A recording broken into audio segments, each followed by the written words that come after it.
Assalamualaikum Bu. Waalaikumsalam. Eh, Perkenalkan nama saya Zamriadi. Saya mahasiswa ADI. Sebelumnya saya boleh tahu nama Ibu siapa? Nama Ibu Fadilah Sari, Eh, panggilan Ila. Kebetulan Ibu anak dari Ketua Yayasan Akabah yang ketiga dari almarhum Ustadz Haji Aswir Harun. Adik. Siapa nama lengkap ayah Ibu? Haji Aswir Harun. Aswir Harun. Haji Aswir Harun. Eh, Tanggal lahirnya Bu?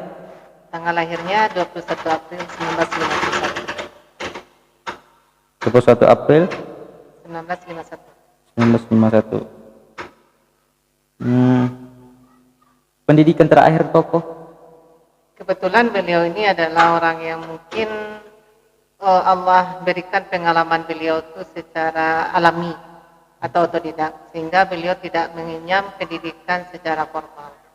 Artinya beliau lebih suka belajar dari orang-orang yang tua dan mempunyai pengalaman yang tinggi.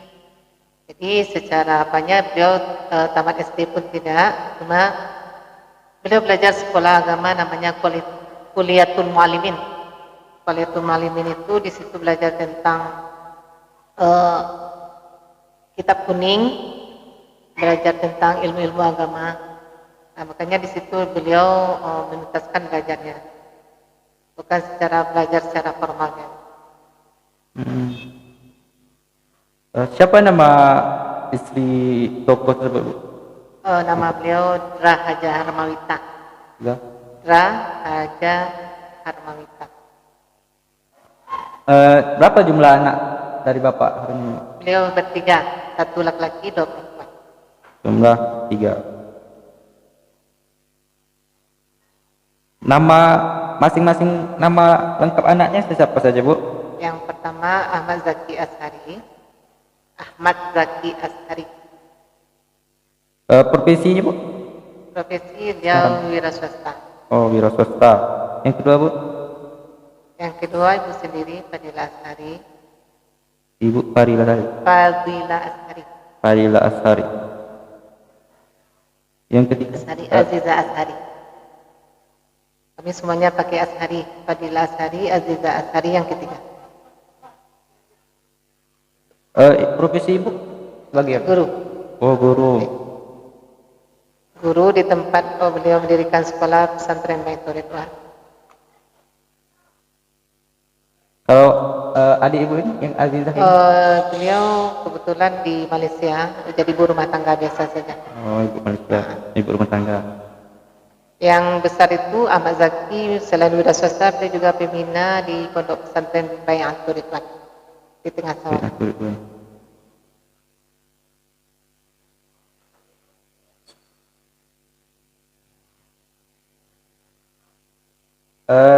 Apa saja pekerjaan tokoh semasa hidupnya di bidang ekonomi? Di bidang ekonomi kan karena telah adanya pondok pesantren Baitur Ridwan, di mana siswanya itu yang diharapkan artinya anak yang tidak mempunyai untuk sekolah pembiayaan yang tidak cukup untuk membiayai uang sekolah, maka anak-anak ini dibantu dengan beliau membuat kacang kedelai. Jadi produksi kacang kedelai yang bisa diminum, dari hasil itu dipergunakan untuk kebutuhan sekolah yang beliau bina sendiri, yaitu Pondok Pesantren Baitur Ridwan. Selain itu sebelumnya beliau juga seorang pengrajin emas, ya, pandai membuat emas, membuat cincin, membuat perhiasan-perhiasan ini. Dan juga untuk memenuhi kebutuhan sekolah beliau juga membuat buletin atau buku-buku kecil yang bisa dipergunakan dan nanti hasilnya dipergunakan untuk keperluan di Pondok Pesantren Baitur Ridwan. Adakah di antara anak-anak yang ketiga ini yang mengikuti jejak beliau atau semuanya mengikuti? Ya, karena dari pesantren yang beliau dirikan itu, anak yang pertama menjadi pembina yayasan, Yang kedua, ibu menjadi guru di pondok pesantren. Yang ketiga, karena berbeda tempat, yang di Malaysia dia tinggal, dia tidak hanya sebagai ibu rumah tangga biasa saja. Jadi kami berdua lah yang pertama, yang kedua yang mengikuti jejak beliau. Insyaallah.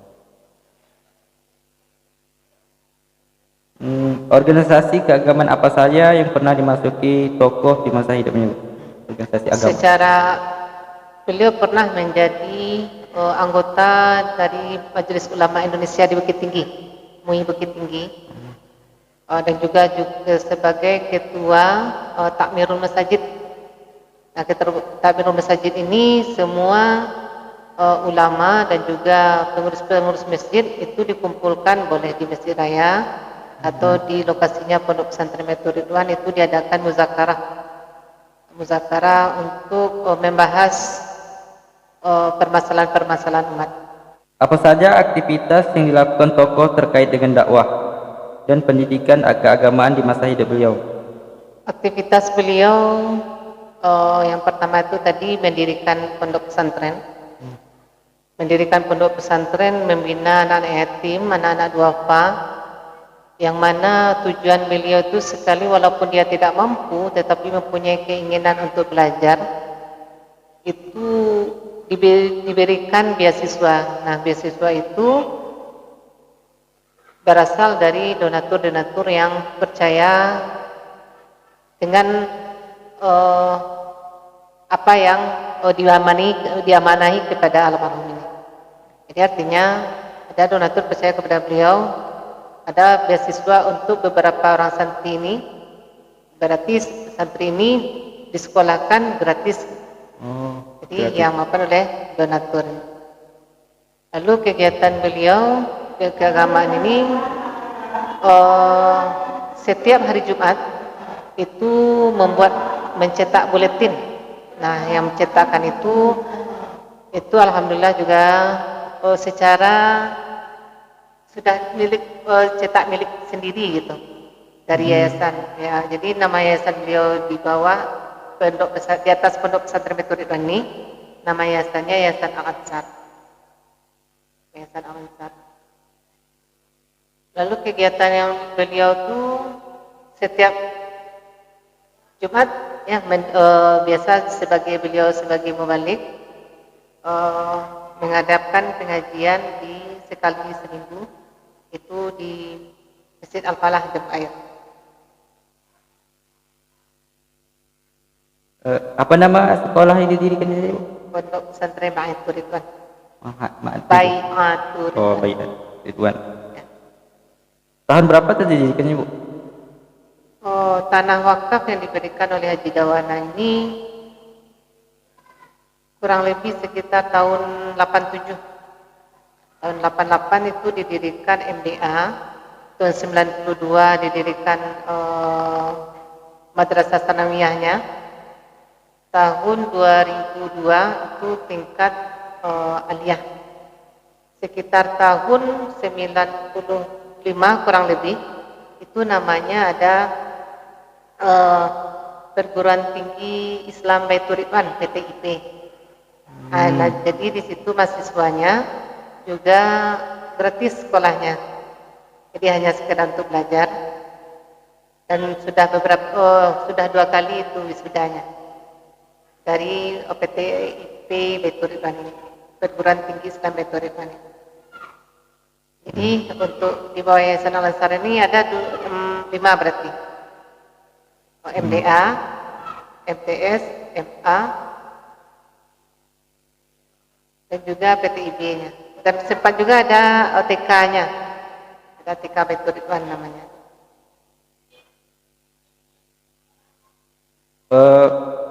Sewaktu beliau mendirikan yang kelima ini, Bu, itu tanah dibelikah atau diwakaf? Tanah wakaf dari Haji Dawana. Oh, tanah wakaf. Ya.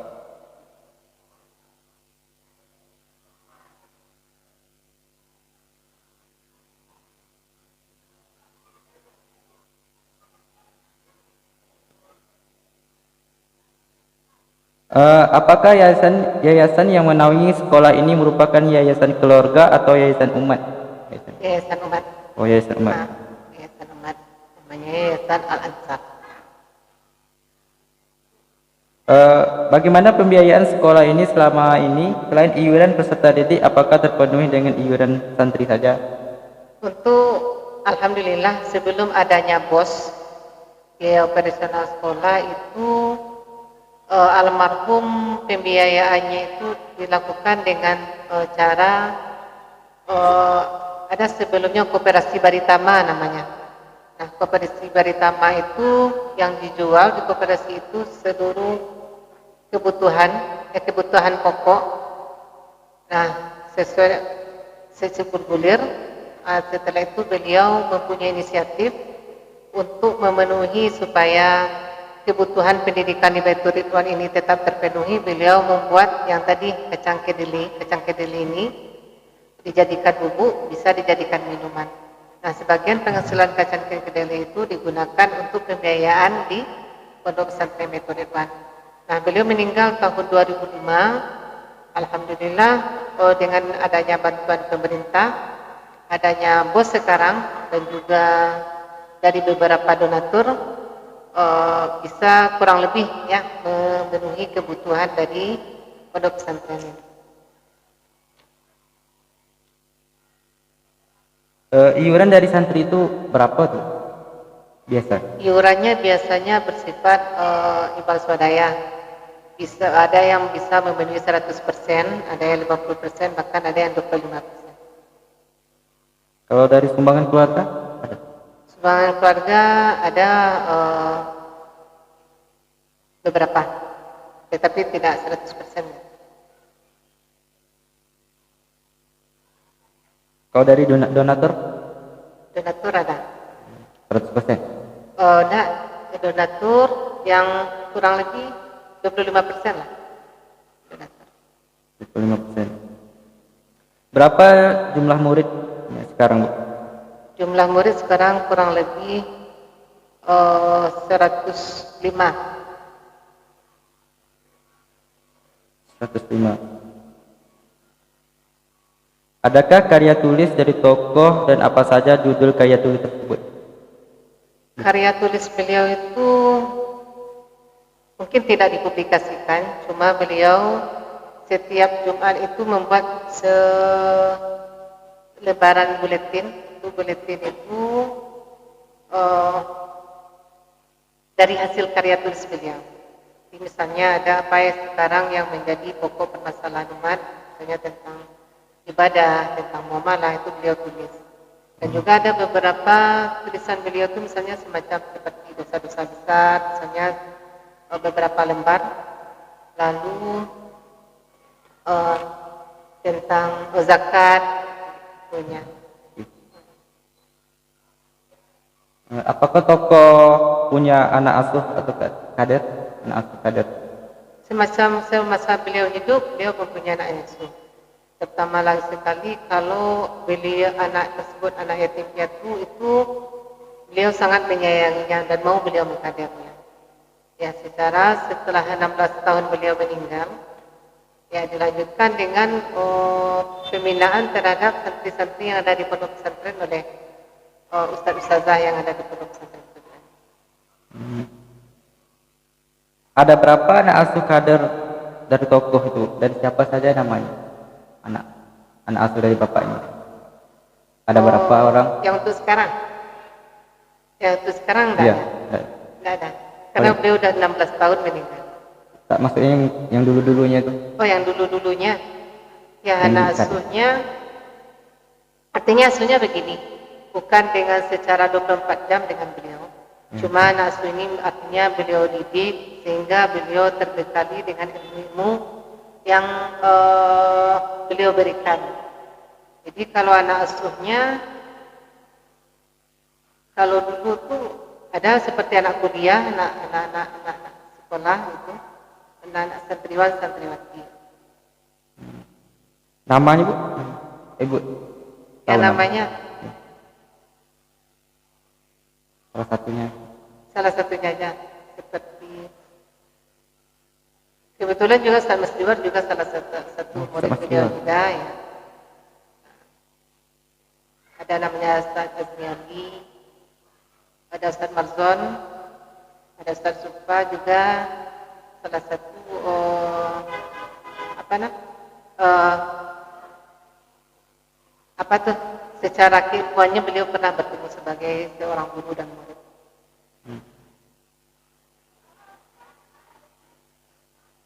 Apakah kader tersebut ada yang sampai menjadi ulama? Alhamdulillah. Semuanya. Alhamdulillah seperti Ustaz Sulfa, Ustaz Masdiwar, Ustaz Marzon, beliau menjadi ulama.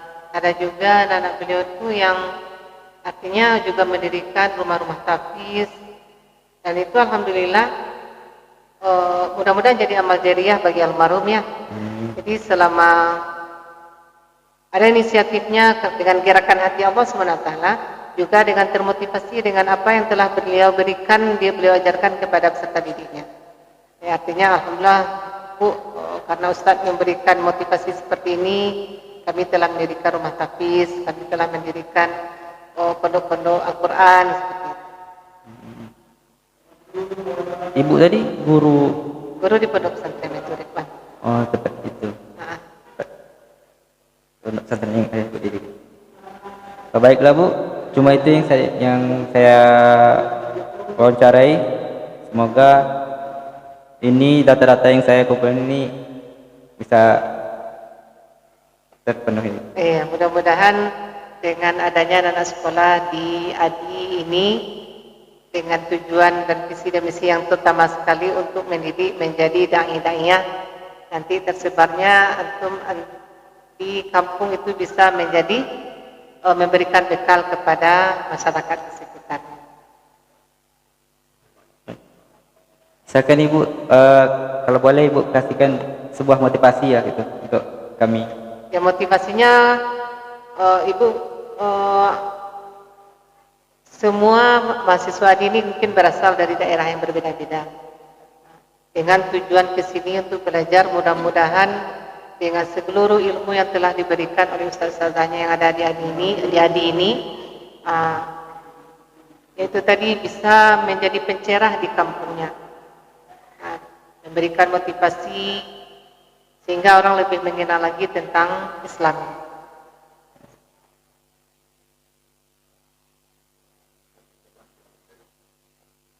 Terima kasih Bu atas waktunya. Kalau saya ada salah atau salah bertanya, saya mohon maafkan. Ya, sama-sama. Ibu juga mengucapkan terima kasih sudah mengundang di sini. Dan mudah-mudahan dengan mengenal sejarah-sejarah ini, artinya ada orang-orang yang dengan segala niatnya untuk mengembangkan dakwah ini, ya, juga menjadi motivasi walaupun kita tidak pernah bertemu dengan orangnya, dengan jejak-jejak dakwah beliau itu setidaknya juga memberikan kita lebih lagi untuk berjuang di jalan Allah.